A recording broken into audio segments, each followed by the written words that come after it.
कहानी की शुरुआत में कुछ सिपाहियों को दिखाया गया जो बॉर्डर पर लड़ने के लिए तैयार थे और तभी कुछ देर बाद उन लोगों ने देखा कि बम के गोले आसमान में फटने लगे थे। उन लोगों ने देखा कि जहरीली गैस उनके ऊपर आने लगी थी और धीरे धीरे उनका बदन जलने लगा था। उसके बाद वो सभी हमले के लिए आगे की ओर बढ़ने लगे।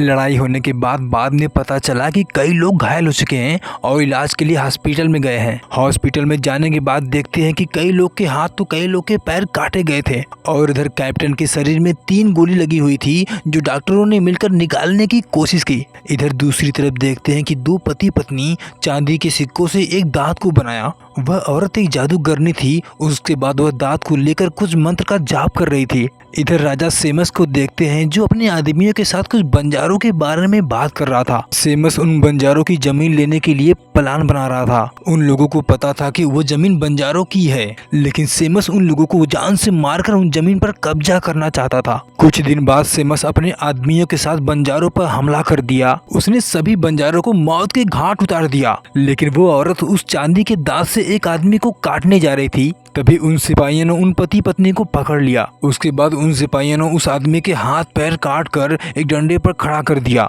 और उस औरत को उस चांदी के दांत के साथ जिंदा दफना दिया। लेकिन उस औरत ने मरते मरते सेमस के परिवार को श्राप देती गई। कुछ दिन बाद देखते हैं कि सेमस का बेटा उस जंगलों के बीच में लकड़ियों के साथ खेल रहा था और तभी उसे कुछ आवाजें सुनाई दी और वो आवाज के पीछे धीरे धीरे जाने लगा। आगे जाने के बाद एडवर्ड उसी जगह पे पहुंच गया जहां पर वो औरत दफनाई गई थी। एडवर्ड ने कुछ देर बाद उस आदमी को देखा। उसके बाद उसने उस दांत को बाहर निकाल दिया। कुछ देर बाद एडवर्ड ने जब पीछे देखा तो उसे एक औरत दिखाई दी जो धीरे धीरे उसके पास आ रही थी। तभी एडवर्ड जोर से घबराकर चिल्लाने लगा। बाद में पता चला कि वह एक सपना देख रहा था। बाद में पता चला कि सेमस के पूरे परिवार को हर रोज सपना आता रहा। एक दिन एडवर्ड और उसका दोस्त टिमी अपने दोनों बहनों के साथ उसी जगह पर जा पहुंचे जहां पर वो औरत दफनाई गई थी। टिमी ने एडवर्ड से कहा कि मैं उस चांदी की दांत को बाहर निकालकर देखना चाहता हूं, लेकिन ऐसा करने से एडवर्ड ने उसे मना किया। लेकिन टिमी ने फिर भी नहीं माना और कुछ ही देर बाद उसने चांदी की दांत को बाहर निकाल लिया। टिमी ने जब चांदी की दांत को बाहर निकाला तो उसका चेहरा धीरे धीरे बदलने लगा था। उसके बाद उसने दांत को अपने मुंह में लगा लिया। टिमी ने मुंह में लगाते ही उसने तुरंत एडवर्ड को काट लिया और तभी एडवर्ड ने चिल्लाते हुए अपने दोनों बहनों को वहां से भागने के लिए कहा।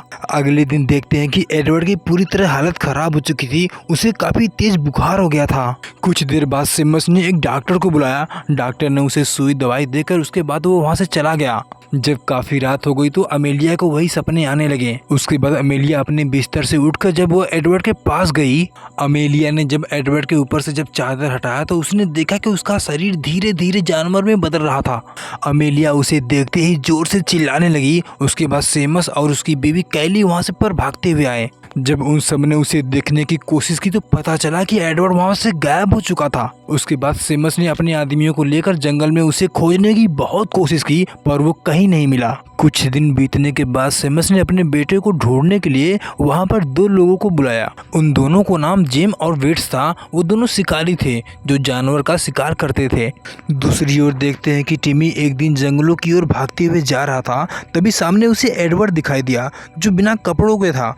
जब टिमी ने उसे आवाज लगाया तो वो सीधा जंगलों के बीच में चला गया। टिमी एडवर्ड को आवाज लगाते हुए जब कुछ दूर गया और तभी टिमी को लगा कि कोई जानवर तेजी से उसके पास आ रहा है। टिमी उस जानवर को देखने की कोशिश करता रहा लेकिन उसकी रफ्तार काफी तेज थी। देखते ही देखते टिमी के हाथों को वो जानवर तोड़कर वहां से भाग निकला। उसके बाद टिमी अपनी जान बचाने के लिए जंगलों के बीच भागता रहा। सामने उसे एक घर दिखाई दिया। वो उसके अंदर चला गया। कुछ देर बाद टिमी को महसूस हो चुका था कि वो जानवर उसके पास आ गया है और उसने उसे जान से मार दिया। इधर अगली सुबह देखते हैं कि सेमस के घर जॉन और बेट्स आ चुके थे। तभी कुछ देर बाद सेमस को पता चला कि टिमी की मौत हो चुकी है और वो सभी उन्हें देखने के लिए चले गए। जब जॉन ने उसे नजदीक से जाकर देखा तो पता चला कि उसे काफी बुरी तरह से मारा गया था। जॉन को शक हो रहा था कि किसी जानवर ने उसे मारा होगा। उसके बाद जॉन सेमस और उसकी पत्नी कैली से एडवर्ड के बारे में पूछताछ करने लगा था। अगली रात जॉन जब अपने बिस्तर पर सोया हुआ था तो कुछ देर बाद वही सपने उसे भी आने लगे। जॉन ने सपने में देखा कि वही चांदी की दांत को जॉन जल्दी से बाहर निकालने की कोशिश कर रहा है। तभी उसने सामने देखा कि दो लड़कियों को वही आदमी जंगलों के बीच ले जाने की कोशिश कर रहा है। और तभी अचानक से जॉन ने जोर से चिल्लाया। अचानक से उसकी आंखें खुल गई। कुछ देर बाद देखते हैं कि जॉन अपने लैब में कुछ चेक करने की कोशिश कर रहा था। तभी उसे सामने से कुछ आवाज़ सुनाई दी। उसके बाद जॉन जब दरवाजे के पास गया, उसने जब अंदर झाँक कर देखा तो उसे सामने कोई जानवर दिखाई दिया। तभी वहाँ पर कुछ देर बाद सेमस भी आ गया। जॉन ने सेमस से बंदूक लाने के लिए कहा। जब वो दोनों बाहर आए तो उन्होंने इधर उधर देखने की बहुत कोशिश की, पर वहाँ पर कोई नहीं दिखाई दिया। और तभी सेमस ने जॉन से कहा कि ये जानवर घर में घुसना क्यों चाहता है। जॉन ने कहा कि मुझे तो नहीं पता, लेकिन मैं उसका शिकार करना चाहूंगा। सेमस ने अगले ही दिन अपने लोगों के साथ मीटिंग रखा हुआ था। उसने बताया कि अपने घर के दरवाजे और खिड़कियां हमेशा के लिए बंद करके रखो। सेमस ने कहा कि जब तक वो जानवर नहीं मारा जाएगा तब तक तुम अपने दरवाजे और खिड़कियां बंद करके रखना होगा, और लोगों को खेतों में जाने के लिए मना कर दिया था। तभी कुछ देर बाद देखते हैं कि 3 लोग लकड़ियां लाने के लिए खेतों में चले जाते हैं। वहीं पर कैलम नाम का आदमी जब आगे की ओर बढ़ रहा था तो उसे कुछ आवाजें सुनाई दी। कैलम आवाज सुनते ही एक डंडा उठाया और वो धीरे धीरे आवाज की तरफ आगे की ओर बढ़ने लगा था। कैलम देखते ही देखते जंगल के अंदर चला गया, और जब उस लड़की ने जैकब को देखा तो जैकब कुछ दूर जाकर एक तार पर लटका हुआ था। वो लड़की जब धीरे धीरे उसके पास गई तो उसने देखा कि जानवर का पैर दिखाई देने लगा। वो उसे देखते ही वहाँ से भागने की कोशिश करने लगी। उस लड़की के भागने से पहले ही वो जानवर आकर उस पर हमला कर दिया, और तभी वहाँ पर अचानक से कैलम आ गया और वो उसे बचाने की कोशिश करने लगा, लेकिन वो जानवर कैलम को मार डाला और वो लड़की भागते हुए गांव की तरफ आ चुकी थी। वो लड़की वहाँ से सीधा घर के अंदर गई। बाद में सेमस और जॉन को पता चला तो वो दोनों अपने कुछ आदमियों को लेकर उसे देखने के लिए उसके घर गए। जब अंदर जाकर उन सबने देखा तो पता चला कि वो लड़की वहाँ से जंगलों की तरफ भाग चुकी थी। वो वहाँ से भागते हुए एक नदी के पास पहुंची और वो नदी में जाकर पानी पीने की कोशिश कर रही थी, लेकिन उन जानवर ने उसे वहाँ पर भी मार डाला। बाद में पता चला कि वो जानवर किसी को भी काट लेंगे, वो भी उनके जैसा ही बन जाएगा। जॉन ने गांव को लोगों को बचाने के लिए उसने एक बड़े से चर्च में सभी को बंद करवा दिया था। सेमस ने जॉन से कहा कि वो जानवर मुझे हर हाल में मरा हुआ चाहिए। उसके ही अगले ही दिन जॉन ने उस जानवर को मारने के लिए जंगल में जाल बिछाने की कोशिश करने लगा। जॉन ने वहीं पर एक बड़ा सा गड्ढा किया और उसमें कुछ नकली लकड़ियां लगा दिया, ताकि वो जानवर जब उस गड्ढे में गिरे तो सारी लकड़ियां उसके शरीर में घुस जाए। वहीं पर एक छोटा सा घर था। जॉन वहीं पर कुछ देर के लिए बैठ गया था। अचानक से जॉन की नींद आ गई थी। जब उसकी आंखें खुली तो उसने देखा कि वो जानवर उसी घर के अंदर था। उसके बाद जॉन उसे मारने के लिए सतर्क हो गया। जॉन उस पर गन का निशाना लगाया हुआ था और उसके बाद वो जानवर उस पर हमला कर दिया, लेकिन जॉन ने उसे चालाकी से उसे उस गड्ढे में गिरा दिया, जिसकी वजह से वो लकड़ियां उसके शरीर में घुस चुकी थी। उसके बाद जॉन ने उसे एक गोली मारी और उसे लेकर सीधा सेमस के पास चला आया।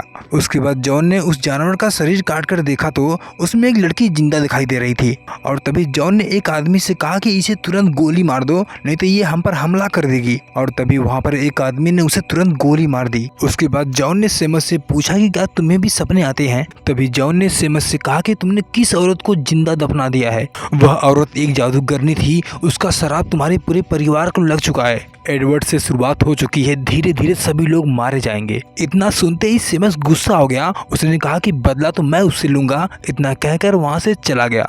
उसके बाद जॉन सीधा वहाँ से कैली के पास आया। वहीं पर अमेलिया भी थी। उसने उस औरत के बारे में पूछताछ करने लगा। वह सपने बार बार उस चांदी के दांत की वजह से आ रहे थे। उसने जब चांदी के दांत के बारे में पूछा तो अमेलिया ने कहा कि मैं जानती हूँ वो कहाँ पर रखा हुआ है। उसके बाद अमेलिया जॉन को सीधा चर्च में लेके गई, जहाँ पर सभी लोग बंद किए गए थे, और वो चांदी का दांत भी वहीं पर रखा हुआ था। अमेलिया अंदर जाने के बाद चांदी के दांत को लाकर जॉन को दे दिया। इधर सेमस अपने पूरे आदमियों के साथ जंगल में जाकर उन जानवरों को मारने की कोशिश करने लगा। उन्हें चारों तरफ ढूंढने लगा, पर वो कहीं नजर नहीं आ रहे थे। इधर जब कपड़ा उतारने के लिए ऐना बाहर आई। ऐना जैसे ही कपड़ा उतारने जा रही थी तभी उसने उस जानवर को सामने देख लिया। ऐना उसे ही देखते ही जोर से चिल्लाने लगी और वहाँ से भागने की कोशिश कर रही थी, और तभी वो जानवर उस पर हमला कर दिया और उसे काट कर वहाँ से भाग निकला। उसके बाद ऐना वहाँ से भागते हुए सीधा घर के अंदर आई। वो खून को साफ करके पट्टियां लपेटने लगी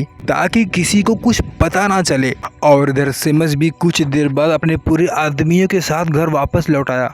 अगली रात जॉन जब बाहर निकलकर बाहर देख रहा था, उसने सामने देखा कि कुछ कपड़ों पर खून लगे हुए थे। उसके बाद जॉन सीधा भागते हुए घर के अंदर आया। सेमस इधर खाना खा रहा था। जॉन अंदर आते ही सेमस से पूछा कि क्या कोई यहाँ पर गायब हुआ है। उसके बाद सेमस ने कहा कि नहीं, यहाँ पर सब ठीक है, तुम बाहर जा सकते हो। उसके बाद कैली ने जॉन को बाहर जाने से रोक दिया। कैली ने उन बंजारों के बारे में सब जॉन को बता दिया था और तभी जॉन ने सेमस से कहा कि तुमने बंजारों की जमीन छीन ली है। वह जमीन बंजारों की ही थी। जॉन ने बताया कि मेरा परिवार भी उसी हादसे में मारा गया है। उसके बाद जॉन वहाँ से चला गया। इधर ऐना जब अपने बिस्तर पे सोई हुई थी तो उसकी हालत पूरी तरह से खराब हो चुकी थी और वह धीरे धीरे जानवर में बदल रही थी।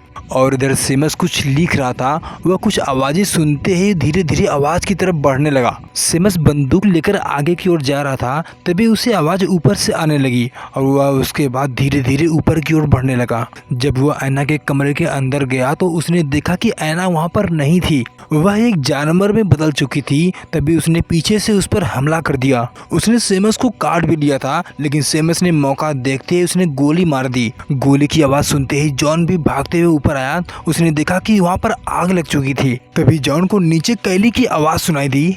उसके बाद जॉन जब नीचे भागते हुए कैली के पास गया तो कैली ने बताया कि सेमस बाहर भागते हुए गया है। जॉन भी भागते हुए उसके पीछे गया। सेमस बाहर भागते हुए सामने जाकर एक कमरे में बैठा हुआ था। जब जॉन वहाँ पर पहुंचा, सेमस जानता था कि वो जानवर उसे काट लिया है, धीरे धीरे वो भी जानवर में बदल जाएगा, इसलिए उसने अपने आप को जिंदा जला लिया। जॉन ने उसे रोकने की बहुत कोशिश की पर वो नहीं माना। उसके बाद जॉन वहाँ से भागते हुए आया और उन दोनों को लेकर जंगल के रास्ते से सीधा चर्च के अंदर चला गया। वहाँ पर सभी लोग घबराए हुए थे और सभी लोग डरे हुए थे।